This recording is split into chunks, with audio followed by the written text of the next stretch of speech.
Hello, everyone, and welcome to today's University Business web seminar entitled Ideas for Engaging Students and Supporting Universal Design for Learning Through Video, which is brought to you by the generous support of our sponsors, TechSmith. Before we get started, I would like to share just a few housekeeping items with you. For technical support, please use the chat panel on the right side of your screen and select on my name, which is Stephen Blackburn, and type your message if you're having any technical issues. If you don't have computer speakers or if you prefer to listen privately, please dial the phone number and access code that I just posted in the chat window and that I'll post again in a few moments. We will also be welcoming any questions any of you have today with a Q&A session at the end of the presentation. To submit a question, please use the Q&A panel, which you can find at the bottom right side of your screen, and send your questions to all panelists, which is the default option. If you don't see the chat or the Q&A panels for that matter, please look to the right side of your screen again and click the expand triangle, which is directly in front of the panel name, to make sure you have access to it. Also, something important to note, if you would like to access the web seminar at a later time, everyone who registered and who is attending today will receive an email with a link to the slide and an archived recording. Also, one last thing, as many of you have seem to have noticed already, we have opened the chat so that attendees can communicate with one another to facilitate conversations during the event. You are welcome and encouraged to converse with each other. And with that, it is my utmost pleasure to introduce to you our speakers today. We have Dr. Terry Norris, who is the Director of E-Learning at the College of Southern Nevada, as well as Paula McNavich, who is the Instructional Designer over at the College at Southern Nevada, and Paula also has a Master's of Education. Well, nice to have both of you with us today. I really appreciate it. Good to be here. Perfect. All right, you may begin.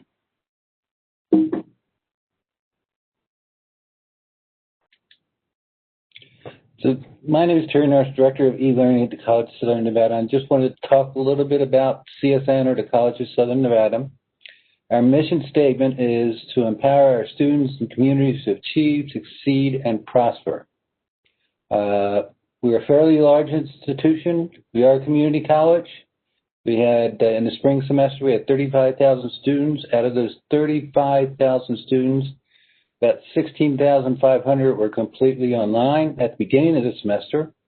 And obviously that changed midway through the semester. For us, the date that we went completely remote is March 18th of this year.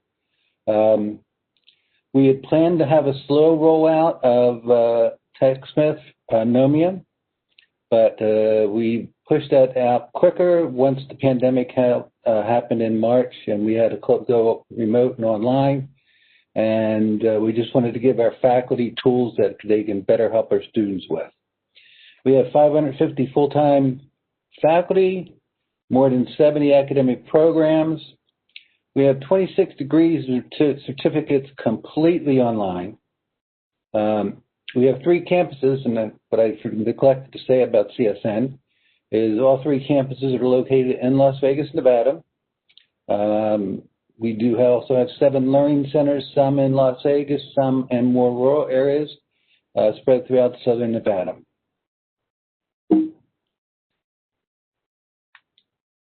So how did we get to where we were working with Nomium? We knew that we needed a new solution at CSN because we had been using Tegrity for years as a lecture capture tool. It ended up that Tegrity was bought by McGraw-Hill, and then McGraw-Hill decided to phase out Tegrity in June of 2020. It was also a very costly approach. We licensed 3,000 hours through Tegrity, and it cost us about $35,000 for those 3 hours. So it was a very costly approach. So it was good from our point of view that integrity was being phased out, but that left us with what do we go to next? So the Instructional Technology Council held its 2019 e-learning conference in Las Vegas, and CSN happened to be its host institution for that conference. It was in February 2019 at Planet Hollywood. In the exhibit hall, we saw a demonstration of what was then called TechSmith Relay, but is now called TechSmith Nomium.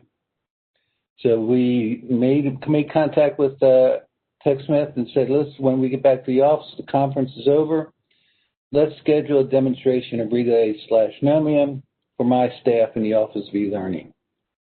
We made that decision in January to move forward with Nomium. We thought gave us plenty of time to transition, with June 2020 being the time Tegrity goes away.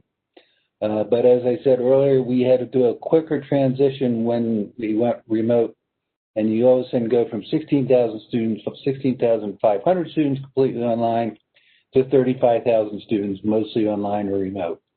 So we made the decision to push it because we thought it would be something that would be very helpful for our faculty to use the students as we're in a remote environment. And I think it's played out well. So I'm going to turn this over now to Paula McNevich in my office. Thank you very much, Terry. And it's great to see all of you here. So what I'm going to do now is talk about more about video and learning and student engagement. And during the time when we were deciding about a new video system, we were also having discussions at CSN about accessibility.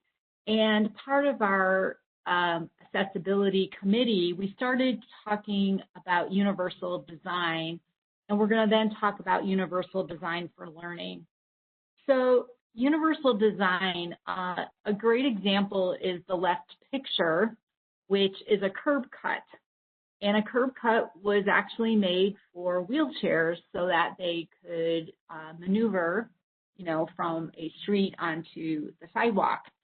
And ironically, I think all of us have used the curb cut. And so this is an example of something that's designed, but it ends up being used for everybody. And so we're trying to have a paradigm shift of thought on when we're thinking about designing our courses with video and with other things. On the right is just a cartoon to also continue on just helping people keep thinking differently when we're creating things for our students. There's 5 people standing and 1 person in a wheelchair, and there's a guy shoveling, and he's like, oh, I got to shovel the steps for the 5 people. And the guy in the wheelchair is like, hey, if you shovel the ramp, all of us could use it.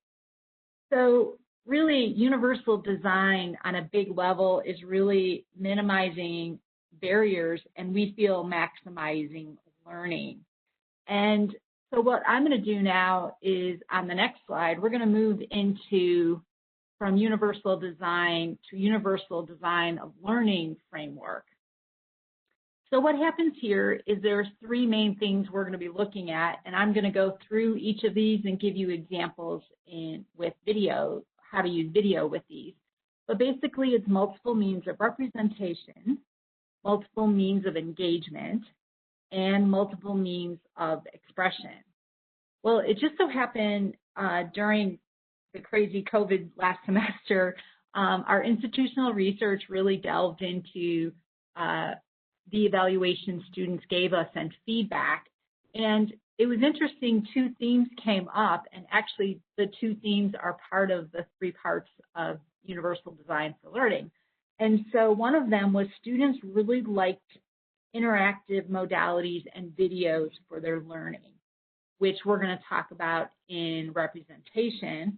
And another thing students really liked was getting feedback and communication from their faculty, which is a part of the engagement. So, us education people study theory and study all these things, and here students are actually telling us what we're studying and everything. So I just wanted to share with you that our students are really wanting these things. And so this really was wonderful when we got this tool, Nomia, to help us with this. So we're going to start in the first one. So Terry, if you can. So we're going to start with the first one, multiple means of representation. And what we're looking at here is the content of your course. And I chose this picture because this is probably what a desk looks like for a student. They have everything from a book to a phone with apps to their computer to pencil and paper. And okay, it's a little dated because we have iPods on here, but that was another tool, you know, that students could use. And this represents the different ways that your students, you know, get the content of your course. They may read it. They may take notes. They may find an app that'll help them remember it. They may find an app to help them learn more about it. They'll use their computer with the LMS. They may Google it. So that's what we're meaning about the multiple means of representation. So let's go to the next slide. And I actually have some examples of what does this mean from video. So the most common thing is lecture capture.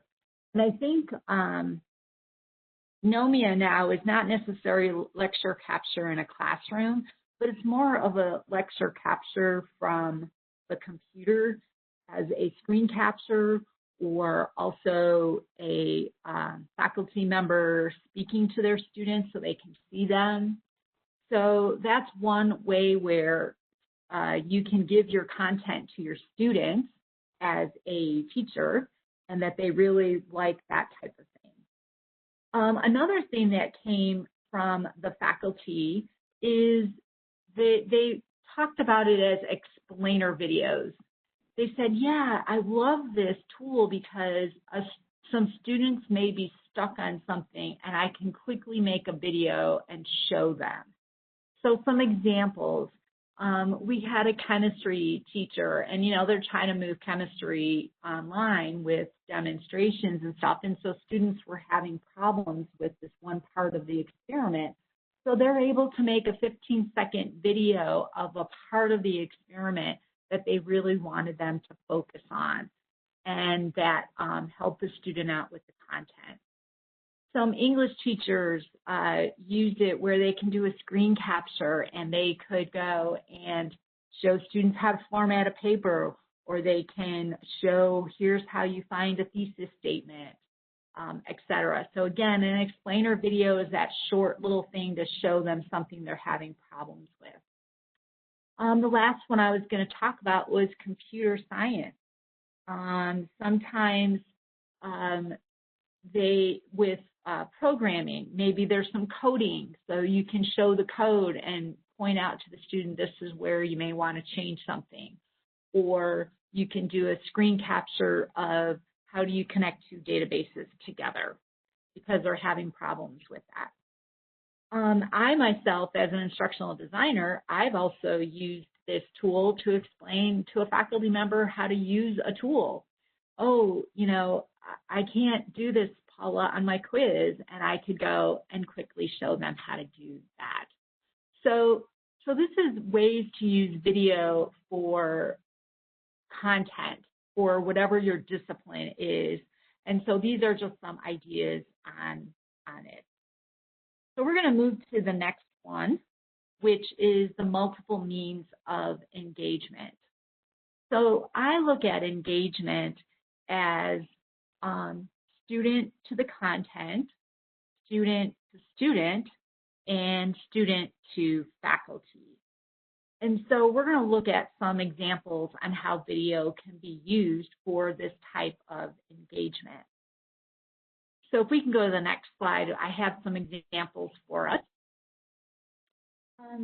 If you remember, I said students really like, feedback and communication from their faculty. And so a simple thing you can do is you can make an introduction video. It's kind of what I call the humanness of our time right now, where they can see a see you, or they can also hear you and hear your voice. And so that can help out with them getting to know you as a faculty member. Also, to help your students out when they're coming into your course, you can create a course navigation video. That helps kind of create a little bit of community or comfort where they get to know how to maneuver around their course, they know where they can contact you, they know how they can contact other students, they can understand more of what you are expecting of them from the course. Another thing are weekly check-in videos. This would be for you to say, just like you would in a classroom, oh, last week we did X, Y, Z, so this week we're going to continue with X and Y by doing this. So it's kind of a way to connect the content together. And again, though, they're hearing your voice and connecting with you. Another thing with Knomia that a lot of faculty really liked is there's a quizzing tool that you can actually use with your videos. And so for students, that's some instant feedback from them with quizzing when they're watching your videos. You can also put it in the gradebook. So if you're wanting to use it as an assessment tool, you can do that. And then there is another type of engagement in Knomia that I haven't used as much, but it's called the conversations tool, where you can use a video and have a group of students be able to make comments on the video, and they can see each other's comments. So again, that's kind of like some student-to-student engagement.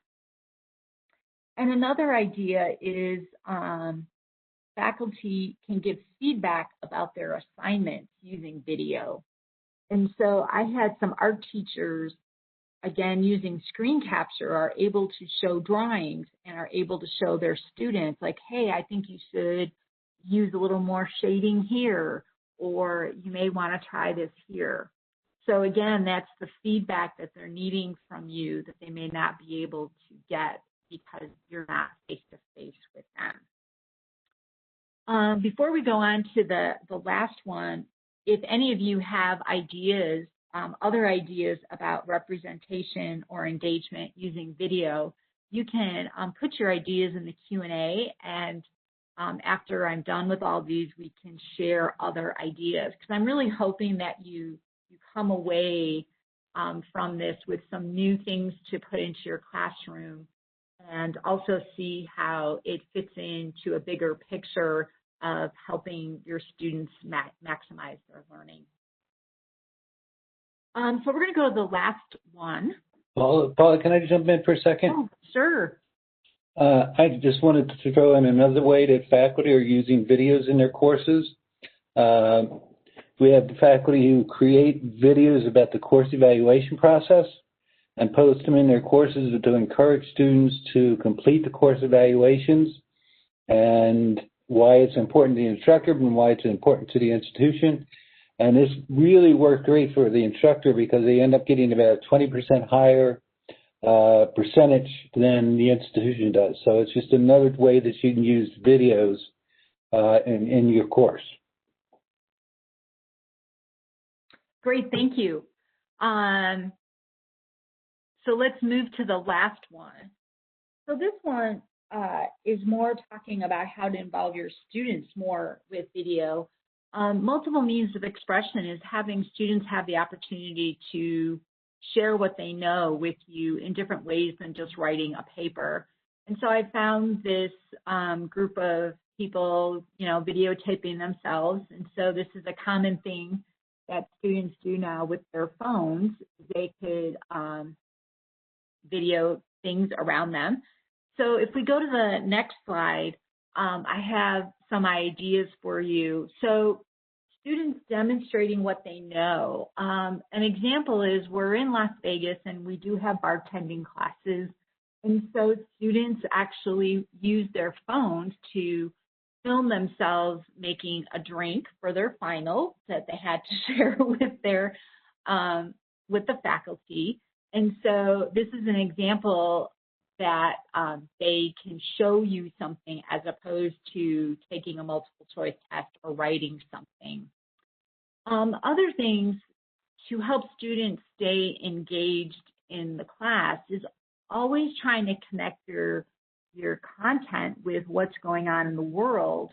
And so if students have the opportunity to share, oh, I saw this type of conversation happening that we learned in communication class, or, oh, we were talking about this geology type thing and they saw it when they were driving, or there's artwork, or I don't know, there's just many different things. So just to let you know, students can upload via Fuse, which is the app, and they can upload it to Nomia and then hand it in through your LMS. Our LMS is Canvas.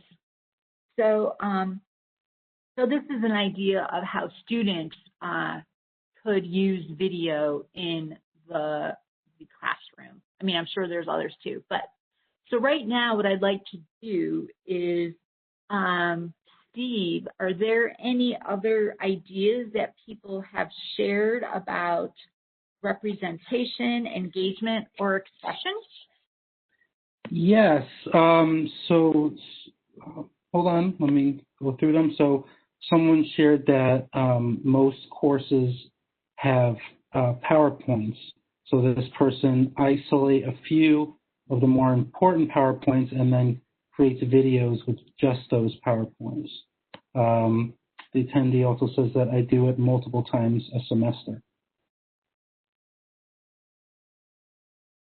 That's a great idea, because again, that kind of reinforces, because I look at a PowerPoint as you're able to tell a little bit more of a story or more things with your PowerPoint. And so that's why if they hear your voice or hear more examples, then they'll be able to understand your PowerPoint better. So thank you for that. Is there more, Steve? Yeah, there are a few of them for sure. Another one shared that the faculty at their institution provides screen recordings to demonstrate how to navigate through content in their course shells. Yep, that's another great idea, because I think a lot of times, students are scared the first time they come into class and they don't know, especially if it's the first time they're taking an online course or using a learning management system. It really helps put them at ease. And then that takes the technology being the barrier and lets them feel more comfortable with it, so then they can reach the content and actually learn. So that's a great idea. Thank you. And we have another one that was submitted. So this person was saying for another multiple engagement, this person designed and implemented self-quizzes or formative assessments at the end of each topic. Also, this attendee offers virtual help sessions twice each week for students to ask questions and concerns about the topics of the week. That is great. I like the self-assessment and the formative assessment. When students are learning, a lot of times, especially when it's low-level stuff, just words or simple concepts to build on, the more they're able to quiz themselves or to make sure that they understand it, then when you get to a higher level of learning, that's going to help them out a lot. So all these different tools and ways to help a student engage with the content, as well as to make sure they know the content, will help them in the long run. So thank you very much. Perfect. And it looks like those are all of the ones that were submitted so far. Would you like attendees to continue submitting their ideas for the Q&A, or? If they want to, they can. What I'm going to do is I'm going to do one more slide of a wrap up before we start doing our questions. So Terry, if you could jump to the left or the next slide.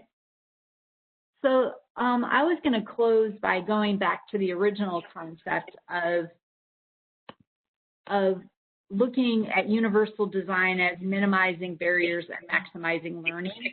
And one of the things we chose was closed captioning with Nomia because it was very easy to do. And basically what happens is once you make your video, it will go and listen to your voice and make the text. They have a very simple thing that you can go and edit your text, and then you just click on, I agree with this, I save it, and then I submit it, and then you have your closed captions in there. So right now, as Terry said, we just rolled this out. Well, we didn't really roll it out the way we wanted to. It was more everybody just started using it, and we did a lot of training that we could. But we're hoping to improve. Right now, we have about 20% of our videos that were created that do have closed captioning, but we would like to increase that. And so we are doing some more closed captioning training coming in January before our spring semester. But I want to also let you think about closed captioning, that it's not, again, about just an accommodation. It's, oh, I forgot my earbuds, so I can still watch the video because it has closed captioning. I show up at the lab and the lab doesn't have speakers, so you could still watch the video with closed captioning. I'm English is a second language, and so I may not understand the teacher, or they may be speaking too quickly. Again, we could use the closed captioning for that. So going back, I mean, we do something for one group, but actually all of us can utilize the closed captioning. So that's why we really push to make sure that all our digital items, not only videos, but also all our documents and everything are accessible, because it's better for everybody, and it kind of goes back to our minimizing barriers and maximizing learning. So before we go to questions, I was just going to say, Terry, is there anything else you want to add before we start answering questions? Well, I would just like to add, you know, whenever we rolled out products like Nomia, and we always stress the importance of how it helps student success. And ultimately, that's what we're all here for, and it's to help our students be more successful. So when we rolled it, well, as Paula said, we didn't really roll out Nomia. We just pushed it out there because of the pandemic. We really focused with talking with our faculty about student success and how the videos, short videos, would help students be successful in Canvas, but not just in Canvas. They can be used other places too. But we're really stressed and want to improve student success. So that was an important feature when we rolled out Nomia. All right, so I think Steve, Terry and I are ready for questions. Perfect. Well, first off, thank you very much for both of your insights, Terry and Paula. It's greatly appreciated. So now, as you were saying, we do have some time for a Q&A where Terry and Paula will be able to answer any questions you may have. So for those of you who have not yet submitted a question, please do so now by submitting that question in the Q&A panel, which should be located below the chat panel at the bottom of your screen. Also, feel free to also continue sharing your own universal design for learning methods to maximize learning as well. We'll definitely go over them if we haven't already. So with that said, we do have a question that just came in. So far, what are you hearing from faculty about admin production time with this workflow versus pre-Nomia, so before you started using Nomia?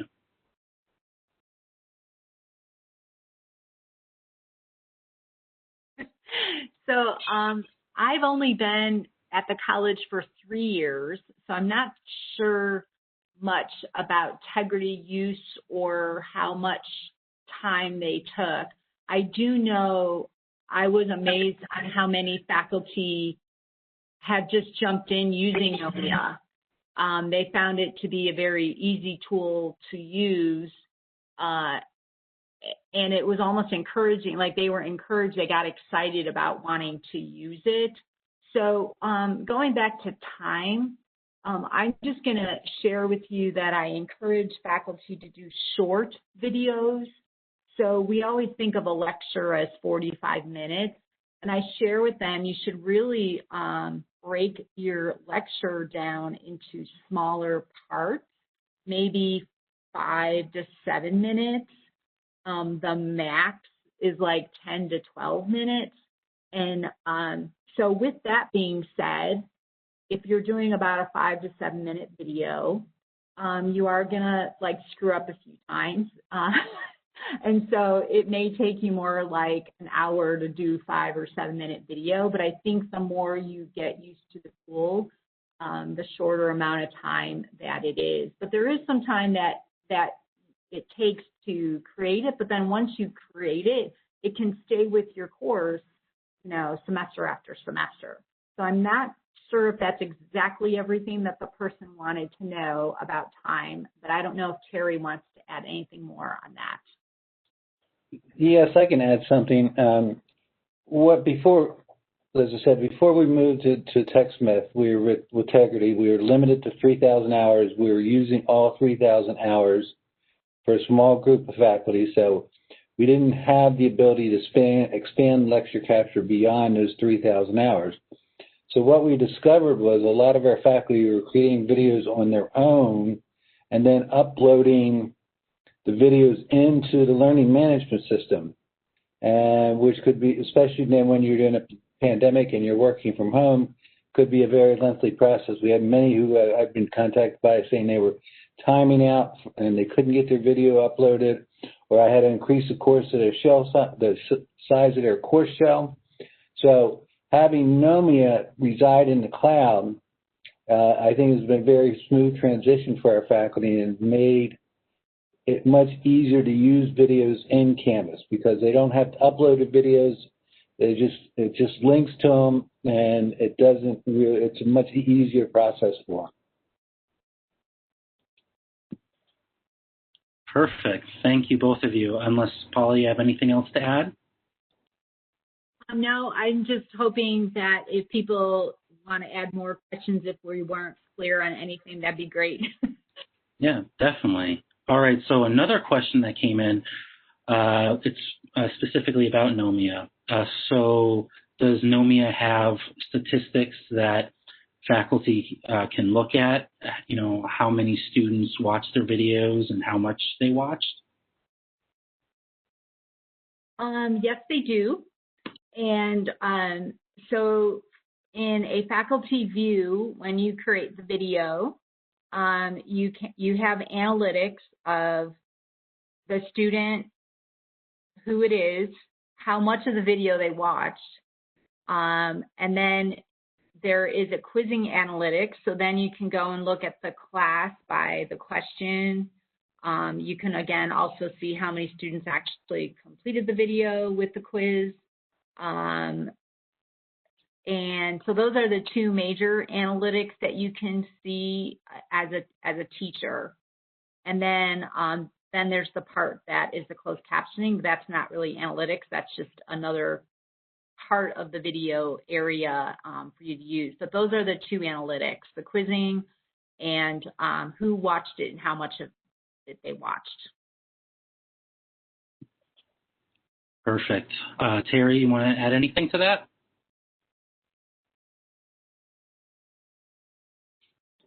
No, I'm good with that. It's just that I saw one question about have we measured student success. I don't think we've been using Nomia long enough to do a comparison yet pre-Nomia to where we are now, and especially during the pandemic. This is an unusual time, and it's, I think, very difficult sometimes to look at those factors beyond what we're doing that impact student success. Perfect. Thank you. So this next question that came in, they're asking about smoothing the transition to online specifically for students and faculty who are resistant or who have challenges with the formats. Some examples being, let's see, teachers who are unfamiliar with lecture capture, and maybe students who didn't sign up wanting online learning but are stuck with it. So how can you help smooth that transition?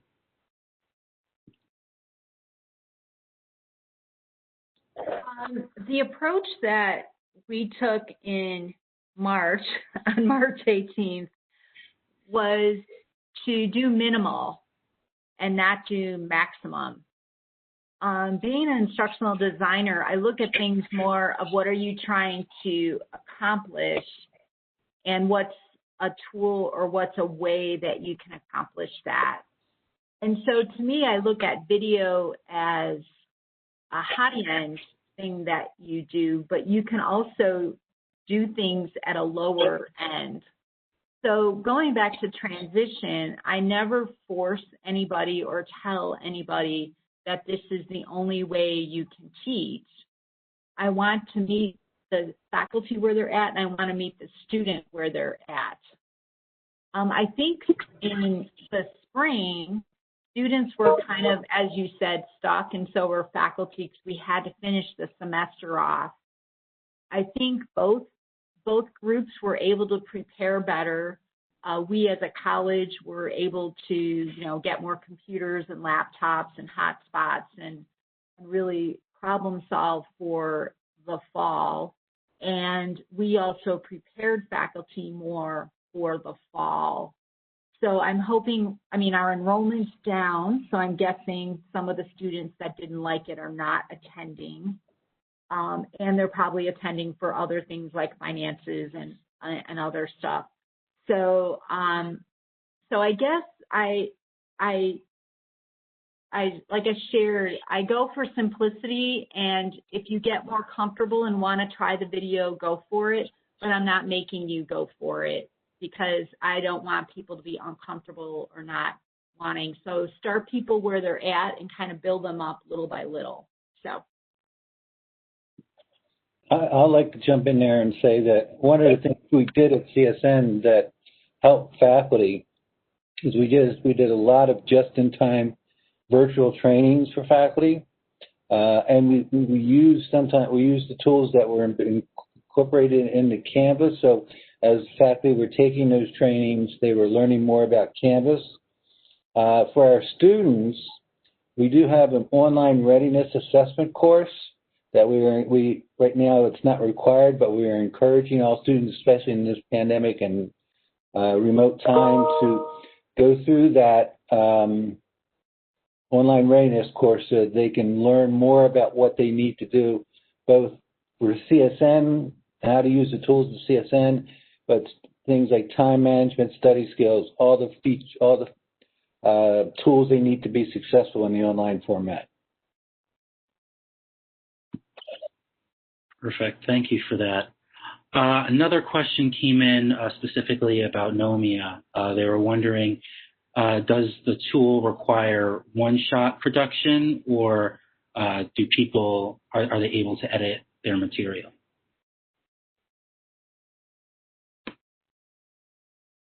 This is, I would say it's more of a low-scale tool. So I did notice in chat, some people are talking about Camtasia. So it's like a lower level of Camtasia, because Camtasia you can edit and add more, where this is kind of more of a one-shot. You can do minimal editing in there, but nothing as extensive as a video editing tool, like a high-end video editing tool. So that's where this is at. This would be more of the one shot. But again, we look at it as they don't have to put anything on their computer. We don't have to license, each Camtasia or each thing. So this is a very simple thing that everybody has their library, and the capture tools right in the library, and everything is set up. So So that's what I hope I'm helping the person who asked the question, that no, it's not a high end, it's a low end, and not much editing available. Perfect. Thank you for that. This next question that came in is about storage of these videos for future use. So they're asking, it just jumped away from me. Are you centrally storing created videos on Nomia so that all instructors can use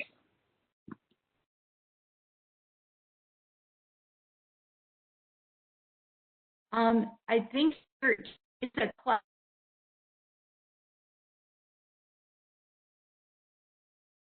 Oh, are you there? It seems like you cut off for a second. Can you hear me now? Yep, I can hear you. Yep. Okay, sorry. So I was saying is that Nomia is cloud-based, and what happens is for each person, you can share your video. You can make groups, and groups of you can share the videos. So there are different settings that you have as an organization on how the videos are shared. And I was going to ask Terry if he wanted to expand on that in any way. Well, I can just expand and say that for us, it's a great feature because we were able, faculty do not have a limit as how many videos they can store there. But with Tegrity, we were limited to 3,000 hours. And now it's a resource where faculty can save all their videos that they made and use them every semester. So once they create them in the fall or for the fall semester, they'll be able to continue moving forward with the same videos. Perfect. Thank you. Another question that came in, this is about barriers and access, basically for non-traditional students.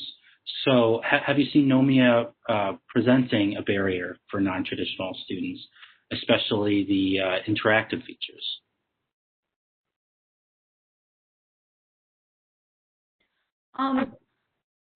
What I'm going to say about the barrier is I think it's going to be more socioeconomic barrier. I think what we found is in our area being an urban area is that you're seeing who has the technology, who has Wi-Fi access. So going back to my comment about high-end versus low-end, with using universal design, if a student can't watch the video, they shouldn't not be able to pass the class. There should be other ways for them to interact with the content. So be it the textbook, be it a text-based, be it a very simple thing with low bandwidth. So that's where I'm going to say my barriers are not necessarily with accommodation accessibility barriers, but I would say socioeconomic just because of bandwidth and Wi-Fi access and device access. Perfect. Thank you for that. So this other question that came in, they're wondering how to get started with Nomia, because basically they want to enhance their Zoom classes. So how does one get started with Nomia to enhance them?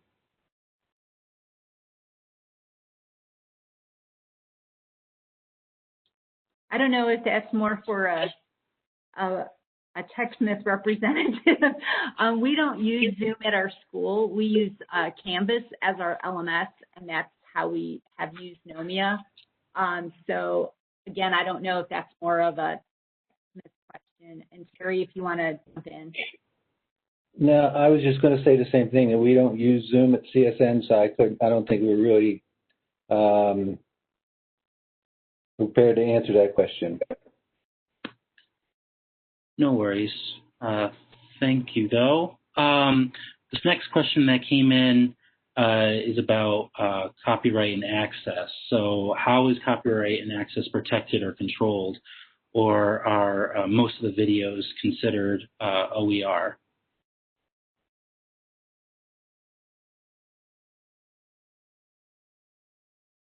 That's a good question. I guess one of the things is students aren't able to download the videos the way we have it set up. So basically, the student has to have the login into our LMS to be able to see the video. And I have not approached anything with an OER because, again, we have it under more of a password protected area than being out like on YouTube. So I haven't really thought about that because of that. So I was going to see if Terry wanted to add to that. But I do know about OER and Creative Commons. So, but like I said, we're pretty just within our LMS. I was wondering if Terry wants to add to that. Well, just to reinforce what Paula was saying, with the way we have the videos set up, and to access them in Nomia, you have to have the login in Nomia. Faculty have their own library, so that they're protecting their videos in their library. And then the students to see them have to log into Canvas, and we do have it set so the students cannot download the videos, so they're protected in Canvas as well. I think while we hadn't talked about copyright or access protected or controlled when we launched Nomia, I think it's just built in there with the way we have it set up at CSN.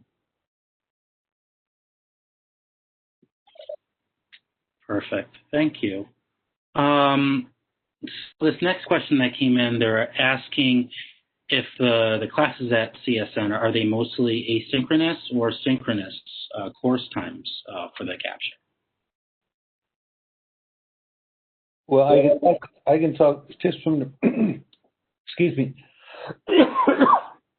just from the perspective of courses in general. I'd say probably about half of our courses the fall, more than half of our courses the fall semester are online/remote. But the ones who are we classify as remote are meeting weekly with their students. I would say we probably have maybe 2,000 sections of completely online courses, and then maybe like another 2,000 that are synchronous. And we still have courses that are going to campus. We have a large CTE program, so we actually have students that are still going to campus, but I would say it's probably half and half with online and synchronous. Anything you'd like to add to that, Paula? No, that's about right. So basically, we called it remote web, which just meant that students had to meet at least once to twice a week. And then if it was a regular online course, they were asynchronous.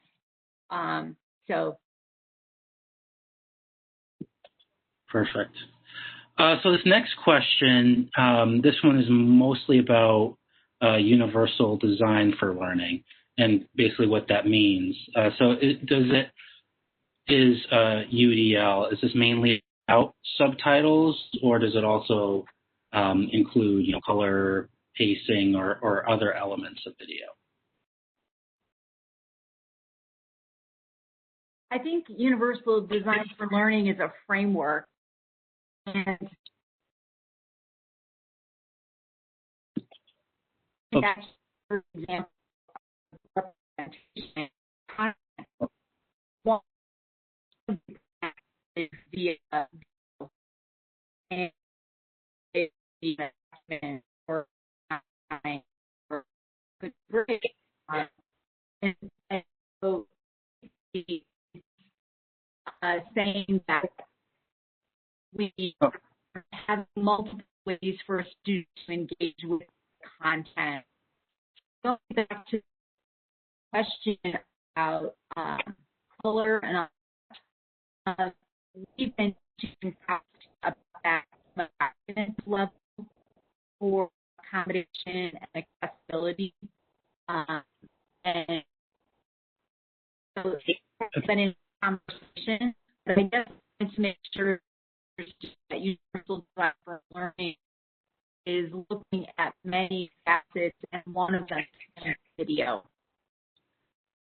Hi, Paula. Sorry about that. You were coming in and out a little bit. Can you just quickly summarize what you just said? For some reason, your audio was blanking in and out. I apologize. No, it's probably me. Basically, universal design learning is looking at multiple ways that a student can engage, and video just one of them. And I did share that we did talk about color and other accessibility things with documents. So we were already teaching faculty about that, and hopefully they're moving that over into their videos, because the video was actually the last part that we were talking about from an accessibility viewpoint. So, so that's what I said. Perfect. Yeah, thank you for summarizing that again. I appreciate it.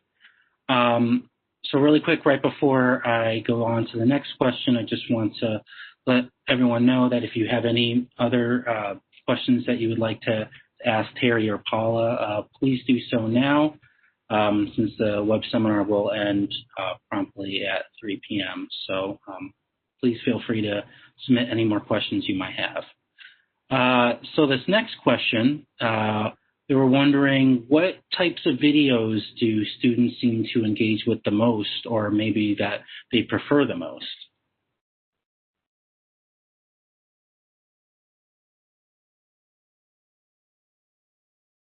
I'm pausing because I really don't know. So just, we Nomia started in March when we went out, and we really picked up in August, September, October. So as Terry said, we haven't really had it for a full semester. And so I don't want to speak to something that I'm not sure about, of not having enough data, because we haven't really looked at that from a whole semester worth. So I'm going to say I'm not sure on that. And Terry, do you have anything you want to say? No, I just agree that we just haven't had the time, the length of time to look at that type of data. So I don't think it's something we can answer right now. I think hopefully maybe after the fall semester we'll have a better idea, but right now it's still been a learning process for us. Yep, no worries at all. And it looks like that was the last question that came in as of now. So with that, I would just like to say, Terry and Paula, thank you very much for your time. We really do appreciate it for sharing your insights with us, and I'm sure our audience does as well. Speaking of which, I would like to thank our audience for joining us today. For those who enjoyed our presentation, there are many more upcoming web seminars like this one that are provided by University Business, which is the leader in editorial coverage of news, as well as trends, in addition to current issues in higher education. Our wide range of readers here at UB subscribe for free to University Business, and they stay up to date with us through our print magazine, as well as the digital edition of the magazine, our e-newsletters such as UB Daily, and webinars like this one. Also, for those of you who would like to watch this web seminar again, or maybe for those of you who believe that the solutions provided by Terry and Paula in this web seminar would be helpful to your colleagues, then you will be pleased to know that an archive recording of this web seminar will be available at the URL, which you can see on your screen here. You can also expect to receive an email from our team at some point tomorrow, which will include a link to all of the slides. And so with that, on behalf of University Business, this is Stephen Blackburn. Thanks, everyone, and have a great rest of your school year. Take care and be safe. Thank you very much.